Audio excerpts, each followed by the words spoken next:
I am F کی report میں یہ واضح ہو جاتا ہے کہ جو ہمیں حکومت ملی تھی 2018 میں، ایک بینکرپٹ حکومت ملی تھی، سب سے بڑا کرنٹ اکاؤنٹ ڈیفیسٹ تھا، جسے کہتے ہیں بیرونی خسارہ سب سے زیادہ تھا 2018 میں۔ اس حکومت کو جب حکومت ملی تو جو ہم نے اصلاحات کی اور مشکل فیصلے کیے، اس کی وجہ سے ملک صرف یہی نہیں کہ اس بحران سے نکل گیا، بلکہ کرونا، آئی ایم ایف بھی اب کہتا ہے کہ جو کرونا کا جس طرح ہم نے اس کا سامنا کیا، اتنے بڑے چیلنج کا، ایک وبا جو ایک صدی میں ایک دفعہ آتی ہے، اس کا جس طرح ہم نے چیلنج کیا، وہ تعریف کرتے ہیں اس کی کہ جس طرح ہم نے ملک کو ایک کرائسس سے نکالا۔ اور پھر وہ یہ بھی کہتے ہیں کہ ہمیں مسئلے کیا ہے، جس کو کہتے ہیں کموڈٹی سپر سائیکل۔ تیل کی قیمتیں اونچی چلی گئیں، کرونا کے بعد ایک ساری انرجی کی قیمتیں اوپر چلی گئیں، ساری دنیا میں چلی گئی، تو اس کا ہمیں ایک دم جو ہم صحیح طرح جا رہے تھے اس کا ہمیں پریشر آیا۔ پریشر کیا آیا کہ ایک دم ہمارے جو ڈالرز ہیں وہ زیادہ باہر جانے پڑے، کیونکہ ہماری جو امپورٹس تھی وہ بڑھ گئی،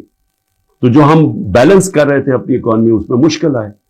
اور ہم نے کیا کیا، ہم نے اپنے لوگوں کو مہنگائی سے بچانے کے لیے، کیونکہ تیل کی قیمت بہت اوپر چلی گئی تھی، ساتھ پھر یوکرین کی جنگ کا جیسی خطرہ شروع ہوا تو تیل اوپر جانا شروع ہو گیا، تو ہم نے تیل کی قیمت نیچے رکھی، پٹرول اور ڈیزل کی قیمت نیچے رکھی۔ تو اس کا وہ کہتے ہیں کہ ہاں انہوں نے سبسڈی زیادہ دے دی اپنے لوگوں کو بچانے کے لیے مہنگائی سے، لیکن انہوں نے ساتھ ساتھ یہ بھی تعریف کی کہ ہم نے جو قدم اٹھائے اس نے اکانومی کو سنبھال لیا تھا۔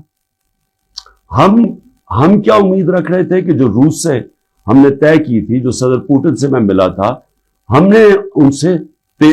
جس طرح ہندوستان سستا تیل لے رہا تھا، ہم نے بھی ان سے لینا تھا۔ اور میٹنگ کے بعد صدر پوٹن نے اپنا انرجی منسٹر بھیج دیا تھا، حماد اظہر جو ہمارے پیٹرولیم منسٹر تھے، ان سے ملاقات ہو گئی تھی۔ بدقسمتی سے اس وقت حکومت کرائی گئی، اور یہ کہہ رہے ہیں آئی ایم ایف اپنی رپورٹ میں کہتا ہے کہ اس سے پولیٹیکل ڈی سٹیبلائزیشن سے اکانومی ڈی سٹیبلائز ہوگی، یعنی جو ہماری معیشت تھی وہ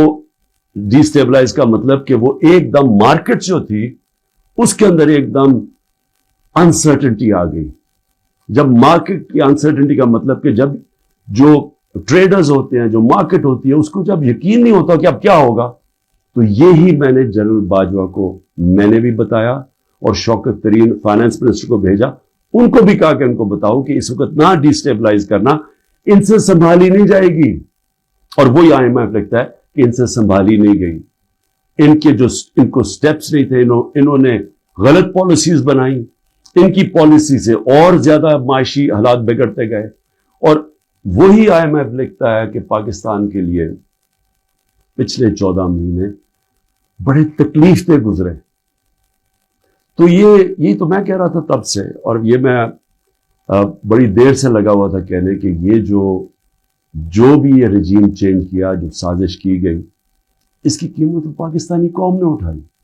تکلیف تو اب لوگوں کو ہو رہی ہے۔